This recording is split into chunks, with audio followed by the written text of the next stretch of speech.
to Completely Booked, the official podcast of the Jacksonville Public Library. I'm Hurley Winkler. And I'm Jenna Hassel. Thank you so much for joining us. Today we interviewed Aysha Miskin, who is an illustrator and fine artist living here in Jacksonville. She is also a very special guest because she is a great friend of mine, and Aysha and I make a zine together called Nickname, and we've been doing that since last year. So it's been awesome having her on the show and getting to talk to her about what we do together. Yeah, and also a lot of people probably have no idea what a zine is, which is spelled Z-I-N-E. Yes, like magazine, but Correct. for short, zine. Mm-hmm. And a zine is a self-published magazine. So pretty simple. They're typically made pretty in a DIY, hands-on kind of way, kind of like a collage. Mm-hmm. And a lot of zine makers lay their pages down on a Xerox copy bed and print out issues that way. So they're not typically designed digitally, and they're very cut and paste DIY. Mm-hmm. Zines can be made by anybody in the world. So a lot of punk rock scenesters make zines, a lot of skateboarders make zines, fans of TV shows, all kinds of people make zines. But Aysha and I just write a zine about friendship and feminism and the things that connect us as women. So zines really can be about anything, and it's such a good form to dip your toes into as an artist. Yeah, I love that about it. It can be anything you want it to be. It can be about your passions, about, absolutely anything you want. Anyone can make them. So True. I love that if you have paper, pen, maybe a couple colored pencils, that's all you really need. Right. And you can publish it yourself, and you can get it in our collection here at the Jacksonville Public Library. You sure can. A little known fact is that our zine collection here at the main library in the Jax Makerspace is the largest zine collection in the Southeastern United States. Isn't that amazing? I know. That's incredible. We had one lady kind of give us money for it, and it's just blown up, and people are really, really into it. And I love that. It's like you said, it's kind of the island of misfit toys. And I love that is in the library. Yeah, definitely. It's such a treasure here, and not a lot of people know about it. So we're excited today to shine a spotlight on the collection today through the lens of one zine. Absolutely. Nickname. Absolutely. So here is Aysha Miskin explaining what a zine is and how she creates it with Hurley.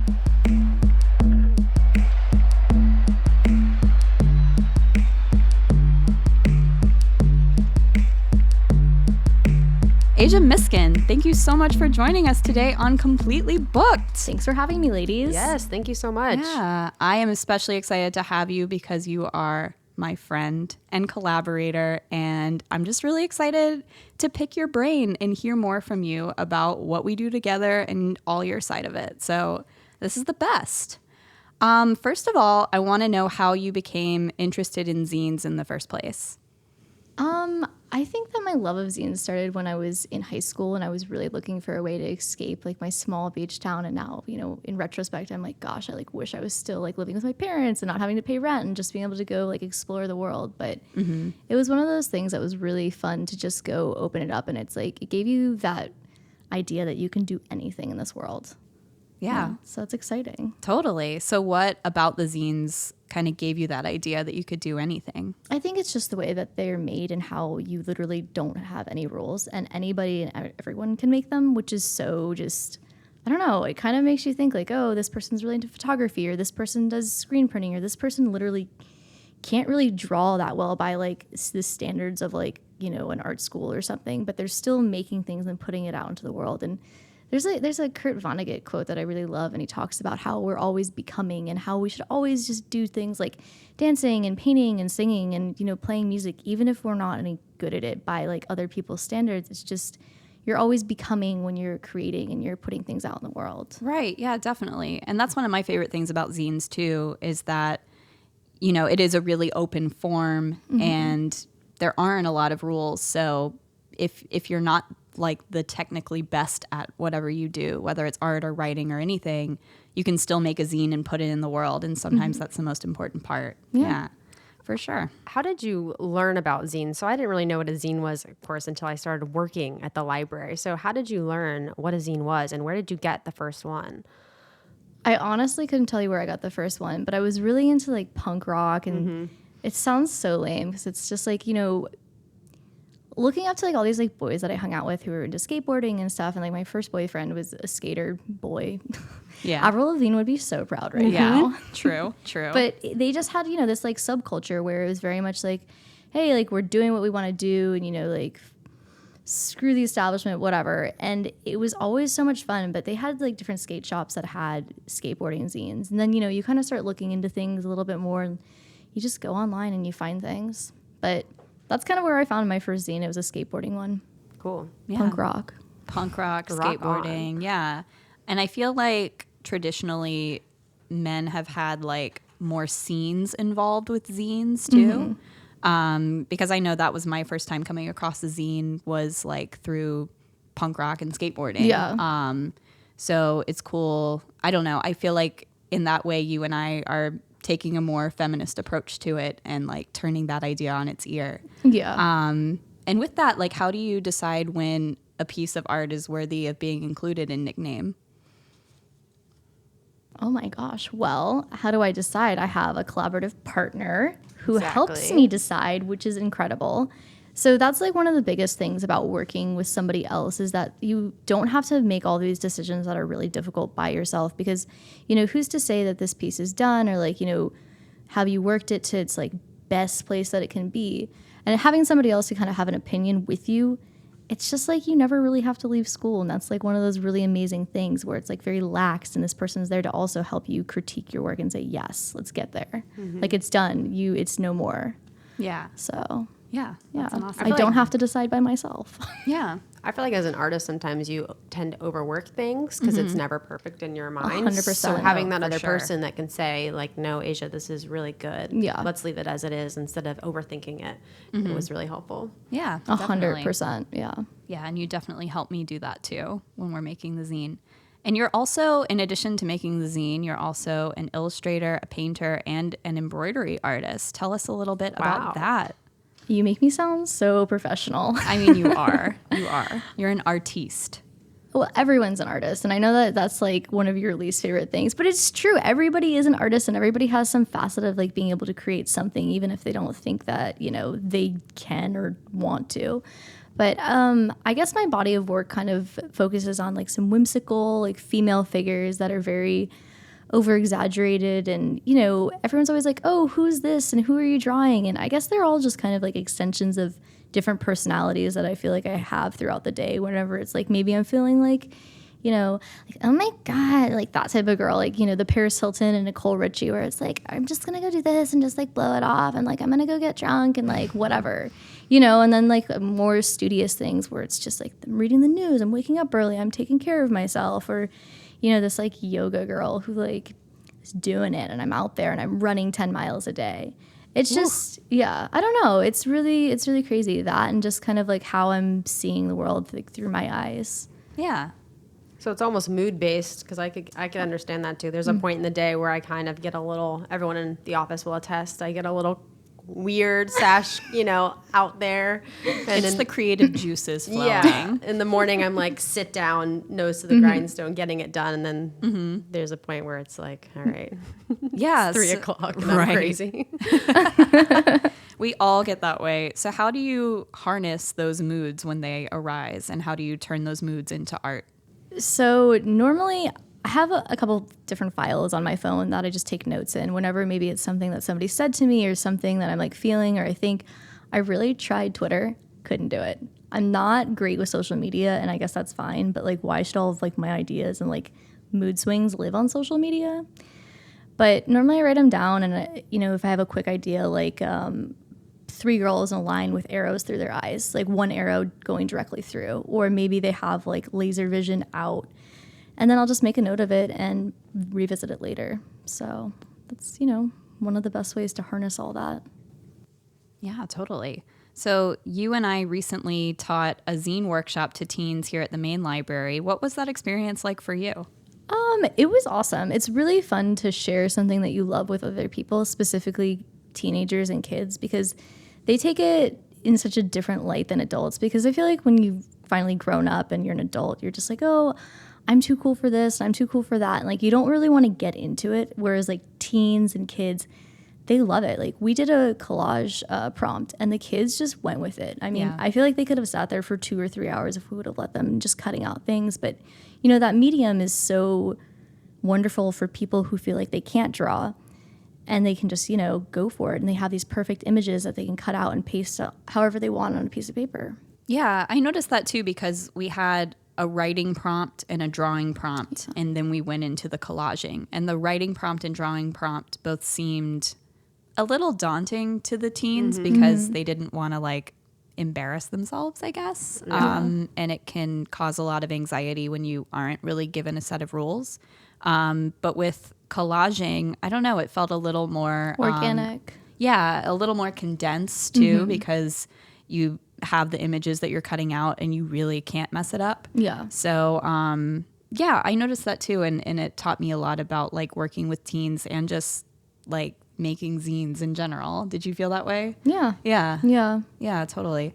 I think another cool thing about doing the teen zine workshop too, especially since you said that you learned about zines as a teenager in high school, and that age is so, you know, it's so precarious and everyone's so delicately living their lives. I think being able to sit down and really put all your thoughts and, you know, your artistic abilities on paper and kind of think about it for a while, especially in the age of social media where, you know, everything has an instant negative comment or, you know, so sitting there and putting your artistic abilities and thoughts on paper and really producing something, you know, whether it's you're a good artist or not, or a good writer, it's still, you know, valuable. People can say like, hey, you put a lot of effort into this and you really took the time to produce this. And I think that's cool, whether you are good or not. You know, it's not like a one sentence status on Facebook that instantly gets, you know, hatred from other people. It's, you know, something really special. And I don't know, I think that's really cool for teens, especially in our area. Right. What do you think the difference is between posting something on social media kind of spontaneously and making a zine? I think that you have to sit with all of your artwork and your writing and your ideas to create a zine, opposed to social media. It's so just, you know, split second, you're up there, you've already posted something that you could never take back, regardless of if like 10 people liked it or 10,000 people liked it. So I think it's kind of important for kids to start realizing that, like, you know, your actions on the internet have reactions, and like if you can't just make something without feeling the need to share it with the world immediately, is it really, you know, that great? Like, can't you just like go take a few minutes and like, you know, kind of really create good content? And I don't know, I feel like it's one of the things that is lost on that is lost on this upcoming generation. Like, I mean, I did grow up with the internet, and that's awesome. Like, there's so many things that I got to learn about because of the internet, but I didn't grow up with having the internet glued to my hand all the time. Right. So, you know, it's kind of this different like divide. And I do see some kids trying to get back to like a place where they don't always need to have their phone, or they don't want to have their phone, and they don't want to have to be on Snapchat or Instagram. But, you know, art's really a great outlet for that because you don't need to be on your phone. Right. You get to be on a piece of paper sitting there, you know, hashing it all out. Yeah, I think that's another great lesson to learn through zine making and just the whole process, you know, that some things take a little more time and you need to be, you know, kind of mindful of what you're putting out there. Because, you know, something like a zine, you know, you could give it, especially if it's going to be in the library, you know, anyone Right. could check it out, you know, and kind of being cognizant of that. Yeah, definitely.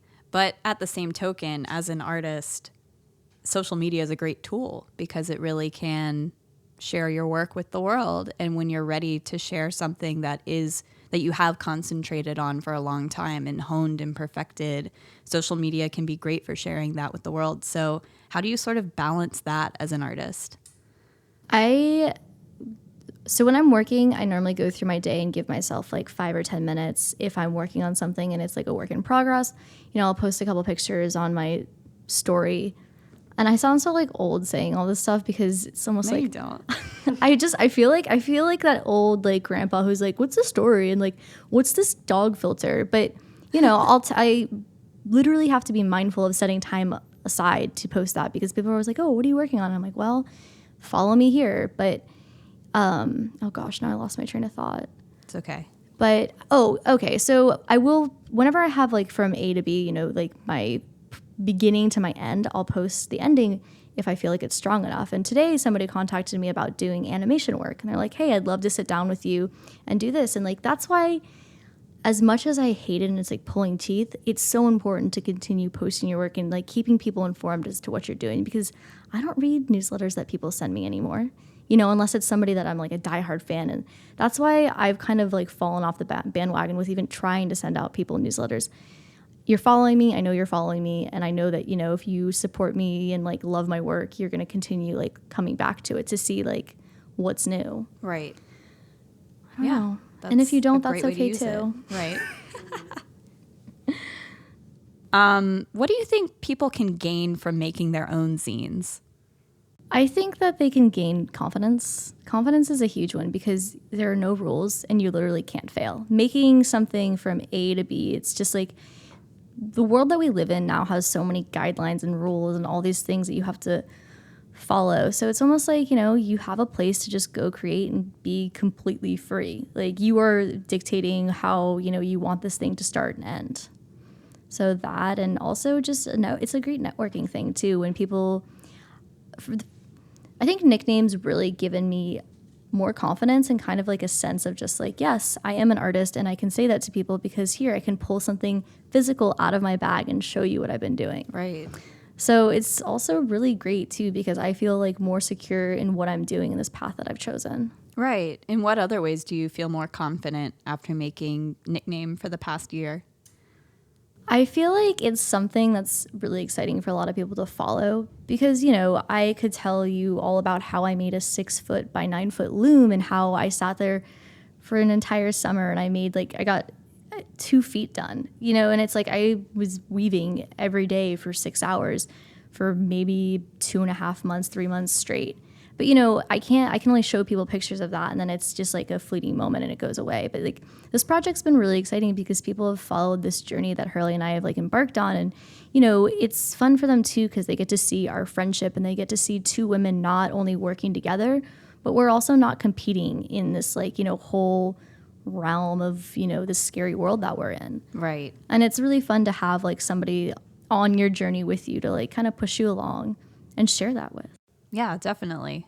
That's something physical they can take away too, because Yeah. you guys sell your zines and, you know, you can own it and have it and kind of see where you guys are progressing as the issues come out. I think Yeah. that's really cool. Right, totally. And I think there's something to be said about having something physical versus digital because I've noticed even with my own like zines that I own or books I own in my home, like if I move or if I like reorganize things, they don't go away. Like they just keep surfacing in my life. Yeah. But like if something's digital, it's going to go away. Like it's going to fade from, you know, the front of your mind and it's harder to find. So I'm a firm I think believer. giving giving Analog. Analog. Someone physical analog to stumble on every Yeah. now and then, it gives the work a longer life. Yeah. It does. So our zine is included in the Jacksonville Public Library Zine Collection. How does it feel to have your zine included in a library's collection? It feels like a big like ha ha ha ha ha mom and dad, look what I'm doing. Yeah. You know, because it's just so like I didn't go to art school. That wasn't really like my path. I wasn't really sure what I wanted to do up until like maybe 2 years ago. And then I finally had this like moment of clarity. I'm like, I am an artist and I need to stop fighting it and stop trying to fit this mold for other people because that's not who I am. Like, this is what I'm good at. And like, let it be, embrace yourself and stop apologizing to people that don't mean anything and aren't going to be, you know, happy for you. Right. So it's just, I mean, it's amazing. I love it. I love that I can say, yeah, I'm a published author at the library. You know, you can go check it out, whatever. Like, it's really just cool and like very surreal to me because I never thought this would be something that I could say to people. Yeah, definitely. So. And I always feel like whenever I look at the zine collection in the makerspace, I always just feel like it's kind of the island of misfit toys. Like, Yeah. it's a lot of folks who probably do feel that way. Like, haha, mom and dad, look at me. I'm a published author in a library collection and like a really big library collection. Yeah, and it's like I don't even want to discredit it by saying it's a small thing, but you know what? It's just like that's it. Like, this is a huge project that we've been working on and we get to do this. Like, and then we get to go put it in the library and people can come read it for free and, you know, hopefully be inspired to make their own and submit their own. And then they can also join us in this. Right. You know, we can just keep the ball rolling. Yeah.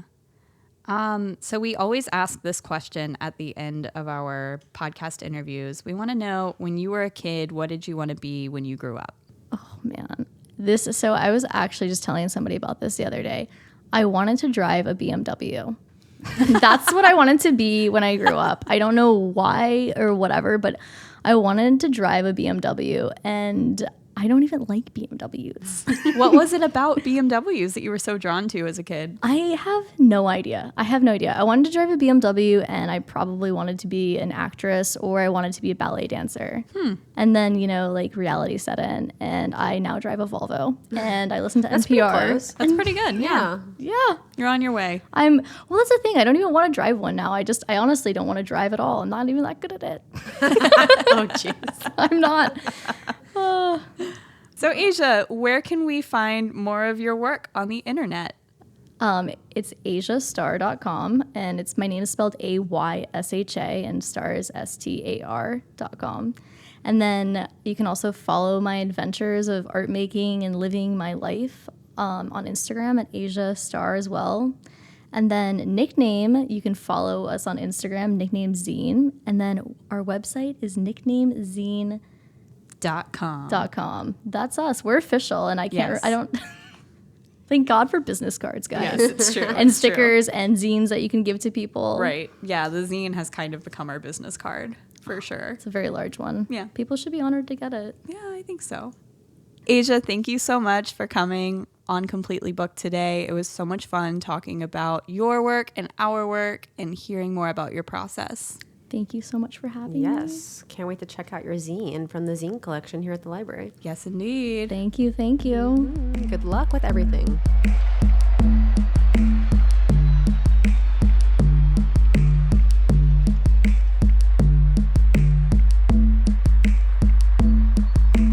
Well, that was a blast learning more about my creative partner, Aysha. I learned some things I didn't know, which is crazy. Yeah, that's amazing. I love that she took a leap of faith and is doing what she loves, kind of said, screw that. I don't think I fit into this corporate world, and is following her passion. I think that's great. Yeah, totally cool. She absolutely inspires me every day. So it was so cool talking to her more about what she does too. So Jenna, now that you've been in the midst of 2 zine makers, not one, but 2. I know.